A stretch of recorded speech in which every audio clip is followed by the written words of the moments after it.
Hi everyone, I'm James from F9 Audio and the Freemasons, and I want to talk to you about hardware. Hardware has become incredibly important again for any producer's arsenal. There's been an awful lot of new developments in the technology. We've seen some fantastic new releases from Arturia and from Roland, and modular seems to now be the word on everyone's lips. I've known hardware since the very early days, and I'm lucky enough to have quite a collection in the studio. It's something I certainly don't take for granted, but I just want to quickly show you the differences that you can get sonically of using this stuff as opposed to plugins and stuff inside your DAW.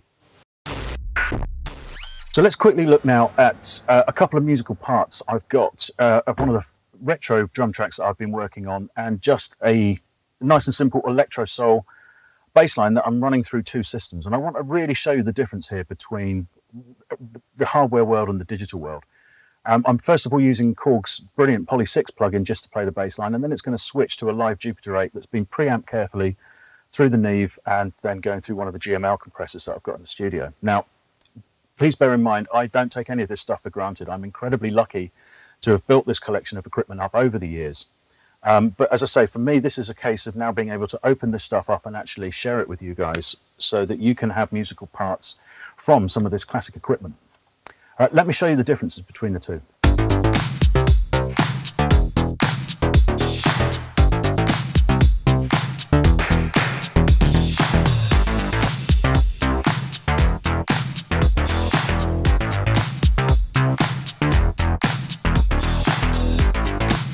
And instantly you hear the sound gets bigger, it gets fatter, it gets wider, and it's because you've got real drifting analog oscillators kind of falling about in each other, that everything's set here in unison mode on the Jupiter 8. And it's something that, even though VSTs are getting really good at emulating, from my opinion, you just kind of can't beat. But there's also the beauty of being able to grab the controls of the hardware and actually record it whilst you're playing a part through. Let me show you what I mean.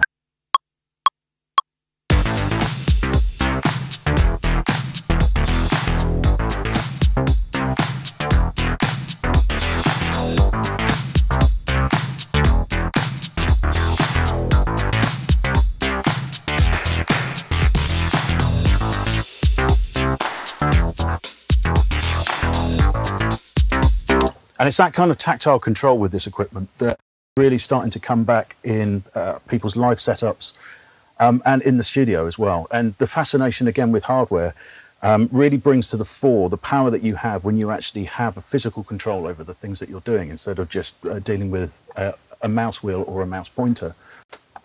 And now we've got a bass line kind of working in there. Let me show you how quickly we can just kind of change the sound.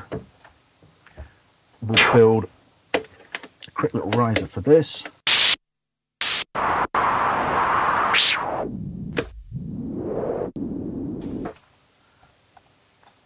And once again, I've got the whole thing armed, the thing's live, and I can just literally play a simple live riser straight into this.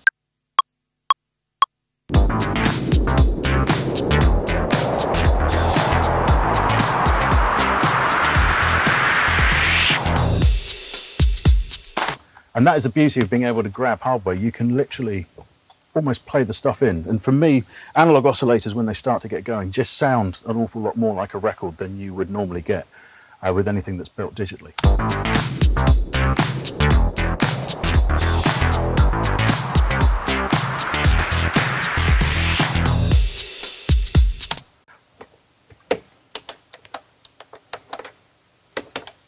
So here's a slightly more chordal sound.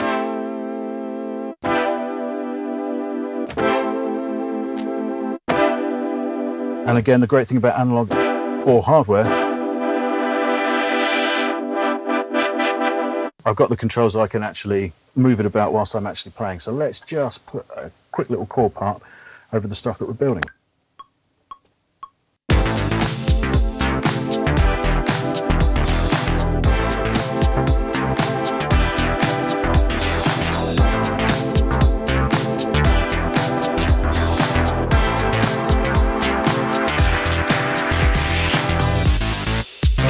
And that's one of the beauties I've found of using hardware as well. It really makes you concentrate on building sounds that work specifically within a track. And as I say, that's one thing that I'm incredibly passionate about with all the stuff I'm trying to do with F9 Audio, is that these parts actually work together musically. They're not just created in isolation. So this is what we've just managed to knock up in just a few minutes using some of this beautiful old hardware.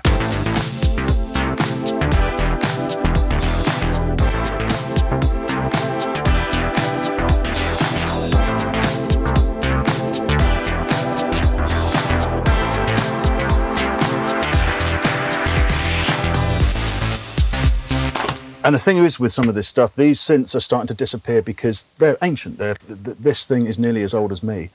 And some of the components are starting to fail. So it's actually exciting for me to be able to hopefully preserve this for future generations and to have some musical parts, some samples of it, some chords, and some other bits and pieces, because you can hear just how warm and big it sounds almost instantly when it's actually properly recorded.